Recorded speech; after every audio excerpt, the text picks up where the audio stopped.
Alright, music fans, welcome back. It is Dave, the Real Music Observer, observing real music in real time for real people just like you right there, and just like yours truly right here.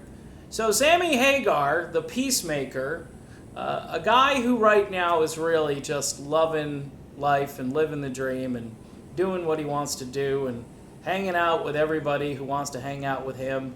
I mean, I always knew Sammy was just this easygoing guy and real decent.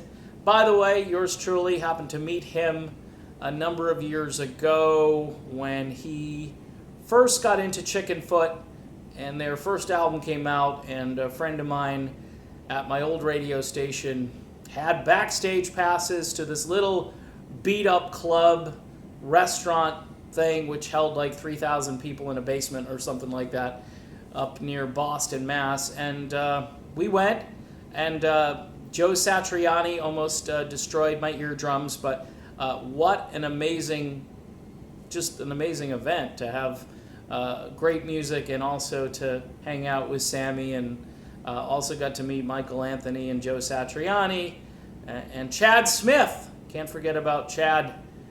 He is a wacky, crazy, goofy guy. Anyway, getting back to the topic at hand here. So, Sammy Hagar has reached out to Alex Van Halen, which I think is interesting. He basically sent Alex a birthday text or whatever and said, hey man, anytime, pick up the phone, you want to give me a call? We can hang out and talk. And look, Sammy, if you don't think Sammy's trying to reach out, he's trying to reach out. He keeps saying, no, I'm done, I'm over it. But Sammy just can't understand why these guys don't want to work with him. And I think he also doesn't understand why they just don't want to work. Sammy, at 71, appears that he is not slowing down. And in the Van Halen world, everything has kind of ground to a halt, which is just kind of sad because, again, it's 40 years of Van Halen and nothing but crickets right now. I mean, nothing is happening over there at Camp Van Halen. I know Eddie came out with his original guitar line or something like that. I read that story. In honor of the 40th anniversary, Eddie is celebrating with his original 1978 black and white guitar. Oh boy! Well, for guitar nuts, it's cool, and there are a lot of people out there who think that's really cool, but there are some fans that would like to see, a full-fledged Van Halen reunion with both Dave and Sammy. Wouldn't that just satisfy everybody? Just do it one time, and then maybe just put it to bed if you don't want to continue on with this amazing band, which has just created some of the greatest rock and roll music of all time. In fact, I think Van Halen still owns the record on the mainstream rock charts for the most number one songs, the most singles, the longest charting. I don't know. I think they were positioned at number 1 or 2 for the longest time. And when I was in radio, it was, you played, a new Van Halen album came out and you played 5 or 6 tracks, 7 tracks. And a lot of times you would try to play something someone else wasn't already playing.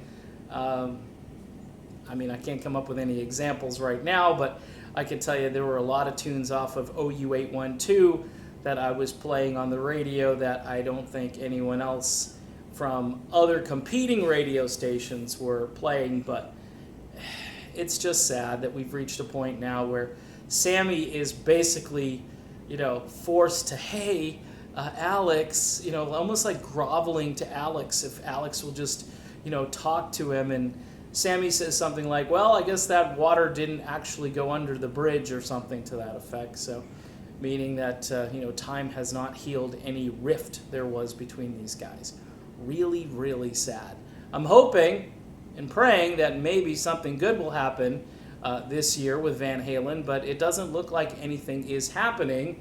All the action appears to be in Sammy Hagarville, where a party is ensuing early October, and pretty much the entire rock and roll community is invited to hang out and party with the Red Rocker.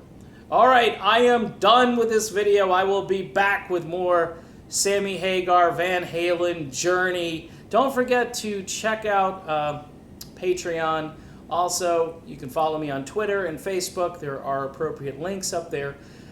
I do have t-shirts available, and I may be selling them soon, so if you want to hit me up for information on those, please do, and we'll discuss it. We can see how to get you a Real Music Observer t-shirt, something you can use to clean your car or use as a dartboard, you know? All right, see you soon.